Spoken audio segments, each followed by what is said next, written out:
This morning I rise to update this Honorable House on the Ministry's efforts to address cost in Bermuda.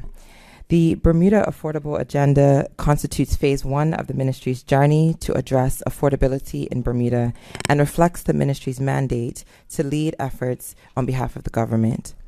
Madam Acting Speaker, this marks another step forward in our work to ensure that every Bermudian can live, build, and thrive here at home.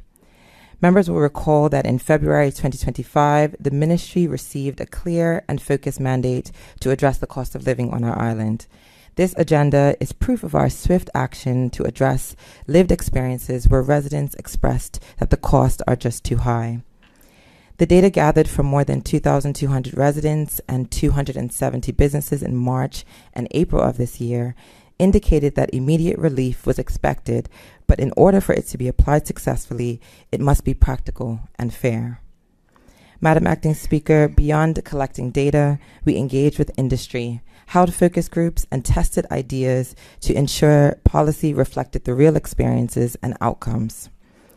In June, over 250 participants attended the Cost of Living Summit, resulting in actionable tasks and stronger connections between the public and public policy implementation. Funding for this effort was $57,000.64.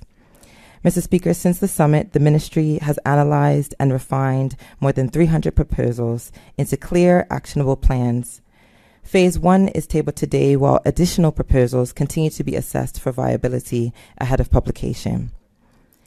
Affordability is a shared responsibility, and the government must modernize and legislate fairly. The private sector must evolve in step with the needs of customers, and the public must also be empowered with information, education, and participation. This will result in meaningful and impactful and sustainable outcomes. Madam Acting Speaker, the Affordable Bermuda Agenda is anchored in 5 guiding principles. Decisions must be evidence-based, transparency and public accountability must be the norm, fairness must reach households and businesses, reforms must be sustainable over the long term, and finally, responsibility must be shared across government, industry, and community. Additionally, Madam Acting Speaker, Phase 1 targets 3 priorities: imports and food security, utilities, and housing, with an emphasis on consumer education and protection. Efforts include modernizing import processes, ongoing duty relief reviews for key produce, and providing resources to help households grow basic foods at home. We will enhance regulatory enforcement timelines within the utility sector, conduct a thorough review of our energy transition to ensure and confirm that renewable adoption is appropriately scaled and cost-effective, and increase price transparency to ensure accountability remains clear and consistent.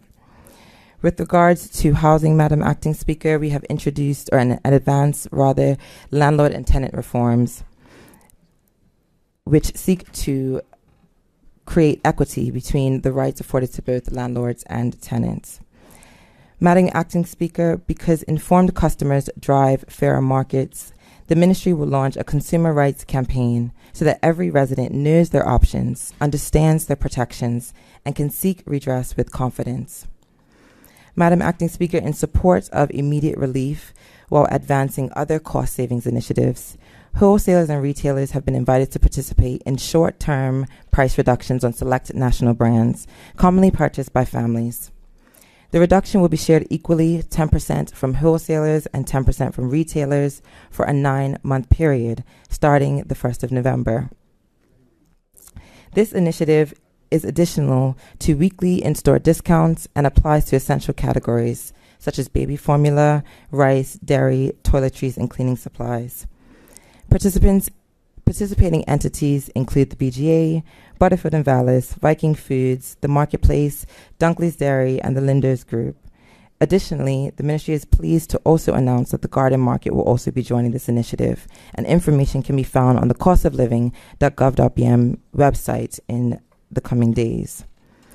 Madam Acting Speaker, this agenda aligns and builds on the tangible evidence that this government continues to demonstrate. This includes budget measures to address our costs across our economy.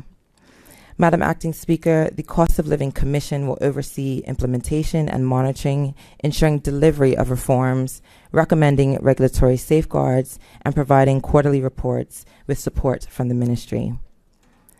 Updates on progress will be made available on the Cost of Living website and via official government channels as reforms are coordinated amongst partner ministries and industry stakeholders.